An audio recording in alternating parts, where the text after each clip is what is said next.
All right, OZ Sherpa, Ashley Tyson here, and we are live on OZ Pros TV. Super excited today to have John Vachon on with us. John is he is vehicularly traveling now to go and to work on his own opportunity zone deals. And so he is a seasoned expert, kind of like myself. He's been down the road of 1031s. He's been down the road of OZs. And we thought that today we would kind of talk through the differences between the two, what he likes about them, what I like about them, what we don't like about them, and kind of how we've like what both of our experiences have been.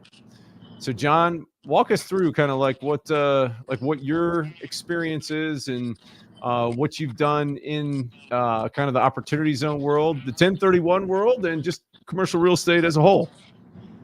Yeah, absolutely. Great to be with you, Ashley. And yeah, obviously there are a ton of opportunity zones out there, and a lot of people look at 1031 exchanges, what they've done. A lot of developers have done time and time again.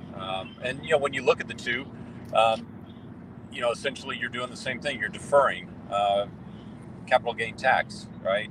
And so with 1031, if we get into the details, you've got it's getting pretty restrictive, and by that, a lot of deals are taking longer to get under contract and getting closed. And so at 1031, right, you've got 45 days to identify substitute property or properties. You can identify up to 3 properties, and you've got 45 days to identify those, and then you got 180 days to close. Whereas an opportunity zone, you've got 180 days to get that capital gain into an opportunity zone fund. Then you can identify the property and close on it after that. So, again, we can dive into that point in a little bit more detail if you want. Yeah, I think that that's the key, right? Is that it gives you way more flexibility from a timing standpoint because, like you said, you've got 45 days to identify from the date of sale, and then you got 180 days to close. And a lot of times it could be really difficult to find replacement property. It could be tough to find something that's going to work and it's going to, meet the requirements inside of the 1031, that it's greater than what you are exiting out of. And you also have to be mindful of what your actual basis is. And a lot of 1031s have had this basis that's kind of been kicked down the road, like while you've exchanged into a different property. And so you got to be mindful of that, both from a tax computation standpoint, both from a 1031 compliance standpoint, but then also one of the things that people don't talk about inside of kind of the whole 1031 world is that, there is this thing called a step up in basis at death. And most people think that that's a good thing with respect to 1031s because they're like, listen, I'm just going to defer and defer and defer and defer until such time as I die. And then when I die, I'm just going to get the step up in basis at death at that point in time. Well, the problem is you get the basis at death, and it's whatever the value of those assets are at that time, less what your basis was. And because you've done 1031s the whole time, your basis is probably really low, and then the value of it could be really high because you've made some great real estate investments. If it's over $10 million, whatever amount is over $10 million, you're going to pay 40%. That's 40% tax on whatever amounts over the lifetime exemption. And it hasn't been, kind of forefront in people's minds because the lifetime exemption right now is like $25 million for a married couple. And so that eliminates like literally everything but like 0.1% of estates out there. That amount is getting ready to drop down to $10 million at the end of 2025. And nobody's talking about that. That there's folks out there with all of these deferred, 1031 deals that could ultimately have this big estate bill. So if you've been deferring stuff, you need to come talk to us because we need to look at what your basis is. And we need to talk about if there might be a way that we could sell some of it off or come up with other kind of strategic ways that we've got to build generational liquidity so that way when you die, there's a big asset there that's able to pay that tax bill if you should ultimately end up having it. Such a great point. Such a great point. And again, to your point, it's flying under the radar. A lot of people, it's not on their radar because right now, lifetime exemption is 25 million per couple. If that's going down to 10 million. That's significant. Yeah, and it's interesting that more people aren't talking about that. And, you know, both within the concept of 1031s, but also any kind of appreciated assets. And, you know, whether that's crypto or whether that's stock. And the problem is that you never die on the upswing of the market, right? That never happens. No. And it's always, you know, invariably the people that I talk to, they're like, oh my goodness, you know, my dad or my granddad or whoever died, and they died at the worst possible time. They had all of their wealth tied up in this one particular asset, and invariably they die when it's the hardest time to sell that asset. And so then they've got to be scrambling to liquidate other stuff. Whenever you're scrambling to liquidate, that's the whole, you know, that's when value just goes through the floor. Yep. And you don't want to be in that position. You want to be in a position where you've been intentional about your portfolio and you've got, you know, life insurance, you've got other liquid assets that could cover the estate tax bill if you're going to be above that $10 million exemption. So John, let's talk about that. Let's talk about other assets. You know, 1031 is great, but can you exchange a business? Can you exchange crypto? No, I mean, that's the thing, right? It's a like-kind property exchange. You basically sell an investment property, and you can't sell it from personal, right? It's got to be sold from an LLC, a corporation, right, or a partnership, and you've got to have all of the partnership go into the new property, right? So it is restricted from that standpoint. Whereas Opportunity Zone, you're looking at anything, any capital gain, right, from stocks, from crypto, from selling a business, from selling jewelry, from selling, obviously, property, but that could be personal property. Yeah, absolutely. And that's, I think, the real power and the powerful distinguishing factor between Opportunity Zones and 1031s is that it can apply to anything, and it's not just real estate.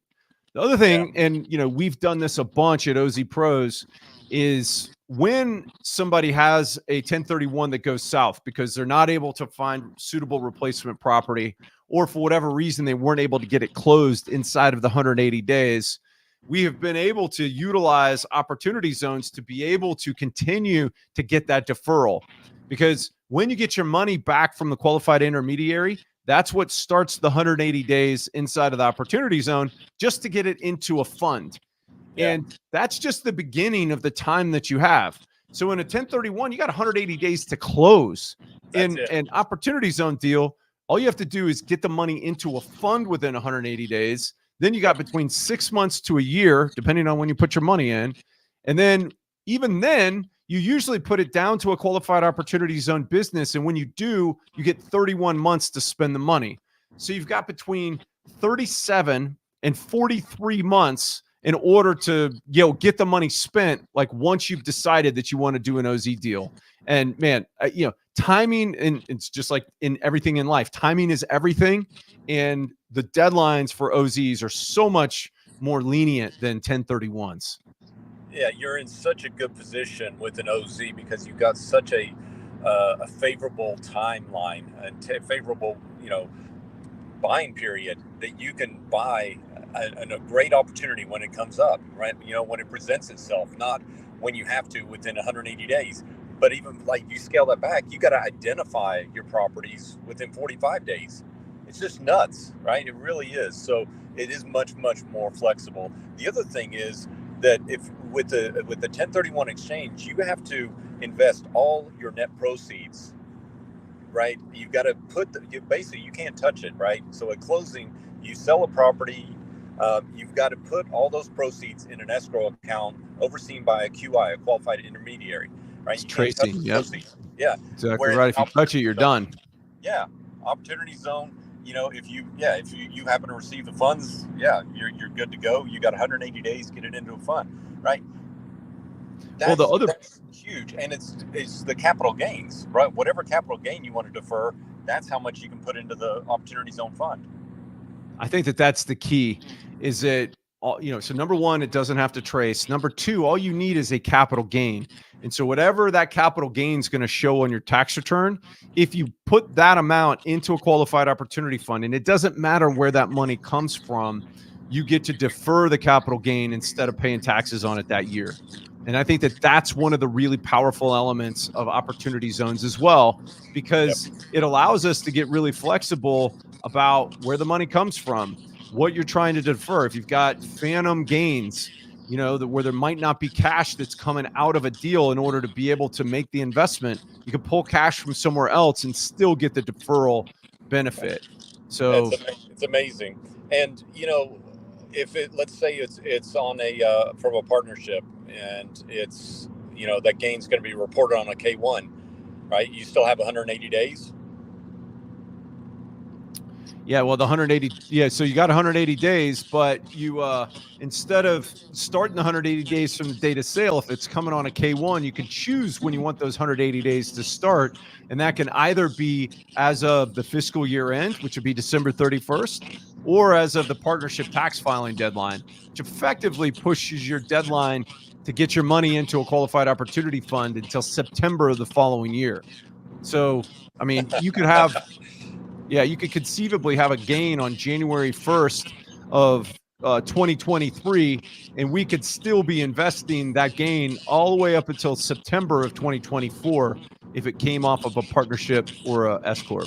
Yeah, and that's just absolutely. I mean, it blows my mind. It blows clients' minds when they call in, but they figure they're way past 180 days, right? And they're like, "Wait, run that by me again." And so it really is a mind-blowing opportunity and a big differentiator from a 1031 exchange. Yeah, let's talk now about deferral versus elimination. So both of these programs have this ability to defer, and that there is a deferral component to it. But what do you think about 1031's deferral versus OZ's, John? Well, yeah, I mean, 1031 is, it's thrown around as a quote unquote permanent deferral. But you alluded to that earlier. It's not truly a permanent deferral, is it? No, not at all, right? You're just basically just kicking the tax can down the road until you get to the point where you die. And then when you die, then you got to pay that tax man. Yeah. And it's going to be based upon whatever the fair market value is of your net portfolio at the time.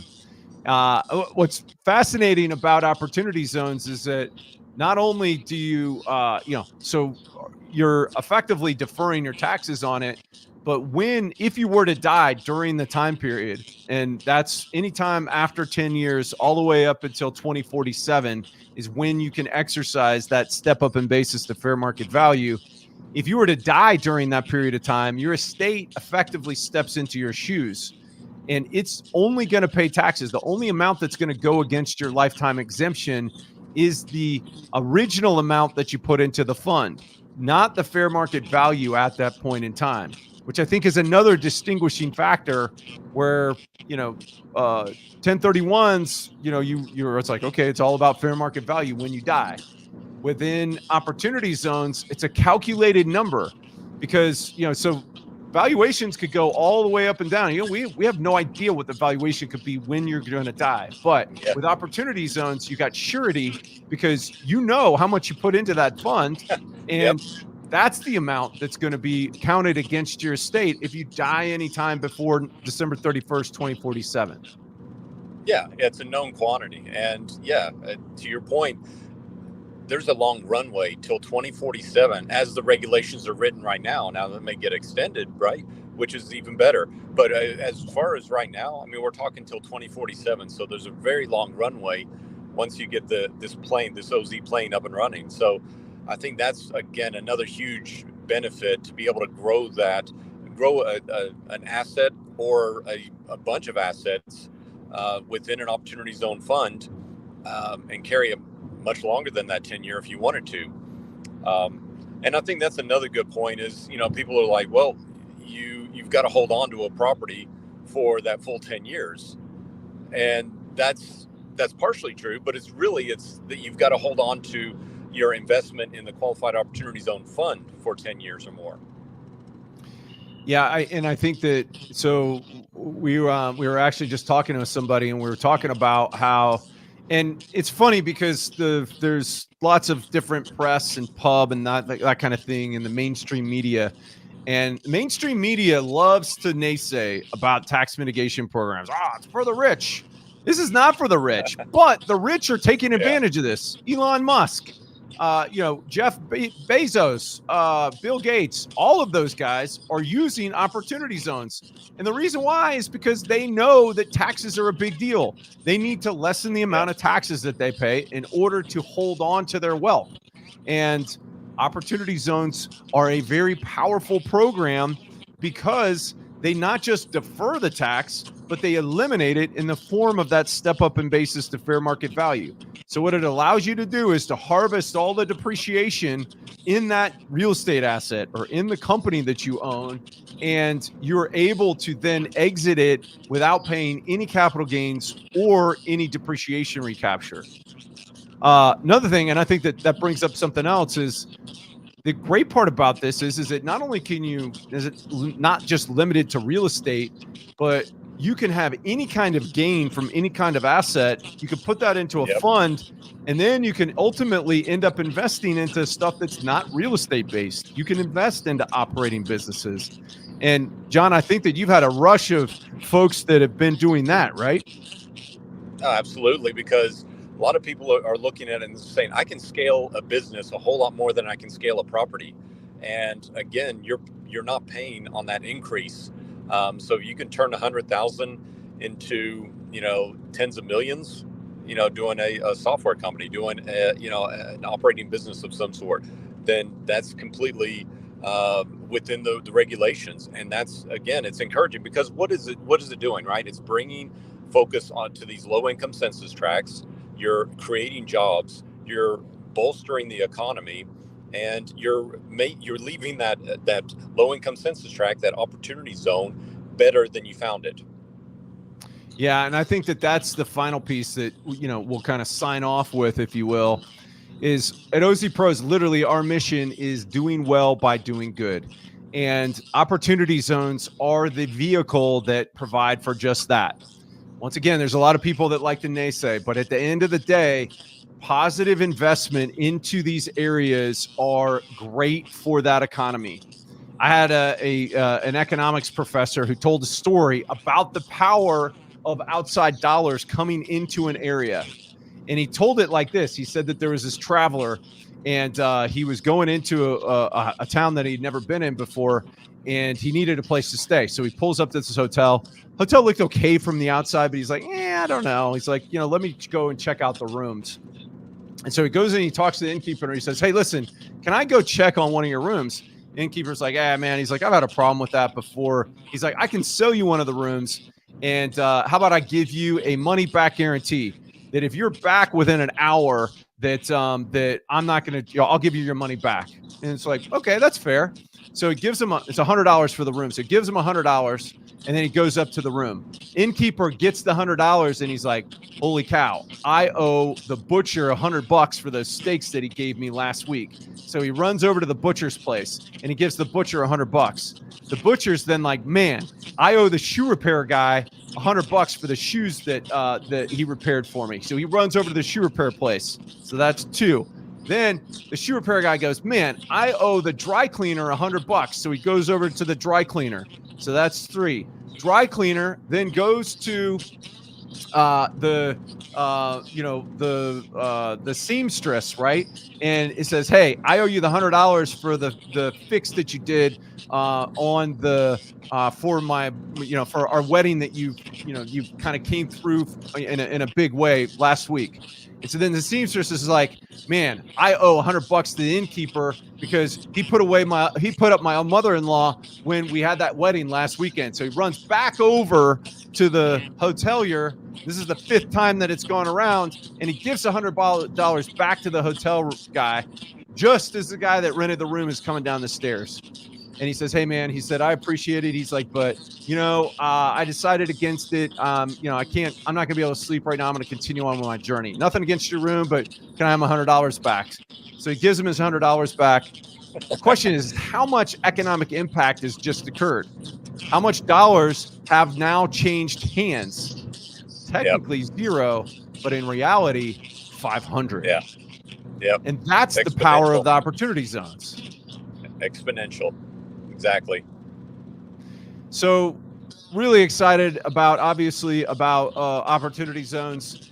One of the things that I don't want to do, because I think that 1031s have a place, and I'm not here to say that opportunity zones are better or that 1031s are bad, because I do think that 1031s definitely have their place.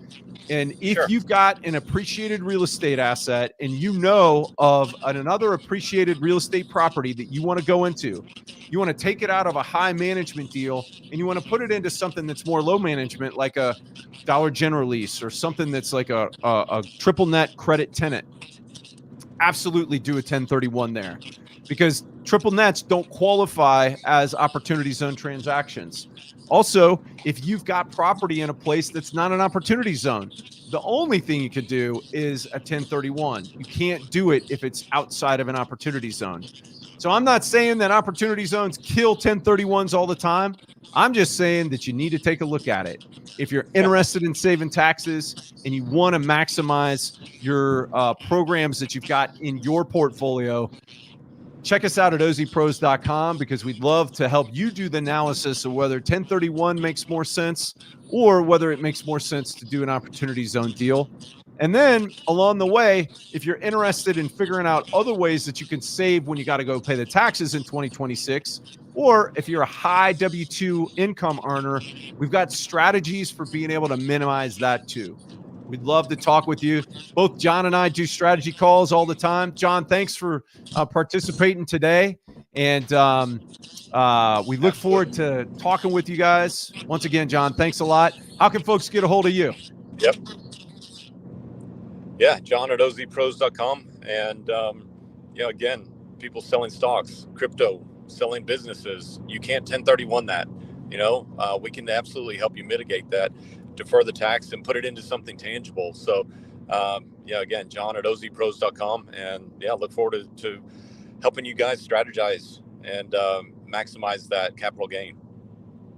Well, John, thanks for doing what you do. Thanks for being on here today. And we're looking forward to helping you guys start your journey to the Tax Saving Summit. This is OZ Sherpa Ashley Tison and John Vachon out. See ya.